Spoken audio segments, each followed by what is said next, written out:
متعلق ہے، نیت ہی سے عمل کی صحت متعلق ہے، نیت ہی سے ثواب متعلق ہے، اور نیت ہی سے نافعیت متعلق ہے، نیت ہی سے اللہ کے یہاں قبولیت متعلق ہے۔ اس کے علاوہ کوئی راستہ ہی نہیں ہے۔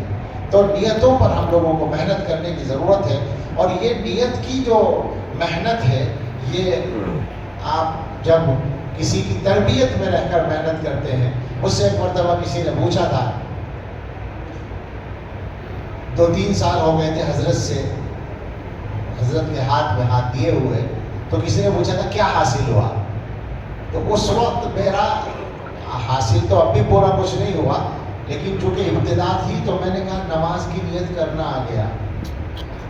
میں سچ کہہ رہا ہوں، میرا یہی جواب تھا، سوچا ہوا جواب تھا کہ نماز کی نیت کرنا آ گیا۔ میں کم سے کم 20 سال پہلے سے پڑھا رہا تھا، بلکہ اور زیادہ، جب حضرت سے ہمارا رابطہ ہوا ہے تو 20-25 سال ہو گئے تھے پڑھاتے ہوئے، تب میں یہ بات کہہ رہا تھا کہ حضرت سے رابطے کے بعد نماز کی نیت کرنا آ گیا۔ اور بعد میں بھی جو کچھ سیکھا تو میں یہ سمجھتا ہوں کہ نیت پر تھوڑی سی نظر رکھنا آ گیا۔ ابھی تک اطمینان نہیں ہے، جو میں نے شروع میں کہا تھا۔ یعنی میں خود آپ کو بتا سکتا ہوں کہ میں نیت پر بولنے کی عادت ہے مجھے، میں نیت پر بات کر رہا تھا اور شیطان وسوسہ ڈال رہا تھا کہ مولوی صاحب بہت اچھا بیان کر رہا ہو، اس طرح کی بات کم لوگ بیان کرتے ہیں۔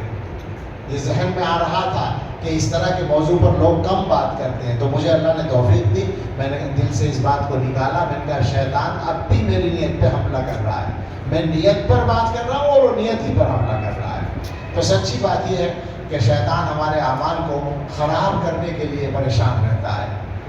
ہم محنت بھی کرتے ہیں، میں علماء کی کسی خدمت کی قدر کم نہیں کر رہا ہوں، آپ یاد رکھیں اس بات کو۔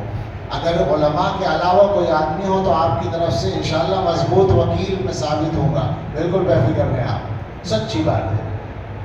وہ ہے اپنی جگہ، علماء کا ہر کام قابل قدر ہے، لیکن سوال یہ ہے کہ جہاں علماء کو ہونا چاہیے ہم مانیں، ہمیں اوپر اٹھنے کی ضرورت ہے، ہمیں آگے جانے کی ضرورت ہے۔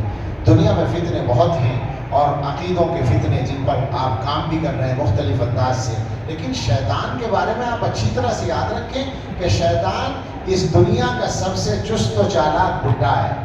پوری انسانی اور جناتی تاریخ میں نہ تو اتنی عمر کسی کو ہوئی، کیا خیال ہے؟ وہ تو آدم علیہ السلام سے بھی بڑا ہے عمر میں، ان کے پہلے سے موجود ہے، تو وہ سب سے بڑی عمر والا مگر جوانوں سے زیادہ چست اور کبھی مایوس نہ ہونے والا۔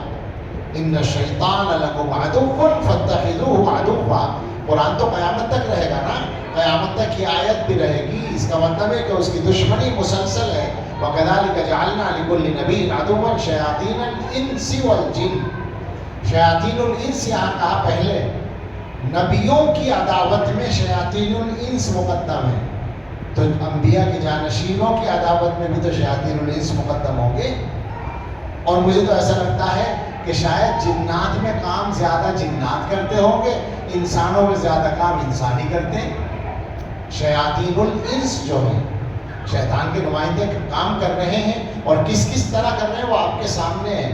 تو ان کا مقابلہ جناب عالی معاف کیجیے گا، نہ سستی سے ہو سکے گا، نہ آپس کے اختلاف سے ہو سکے گا، نہ اللہ کے ساتھ تعلق مضبوط کیے بغیر ہو سکے گا۔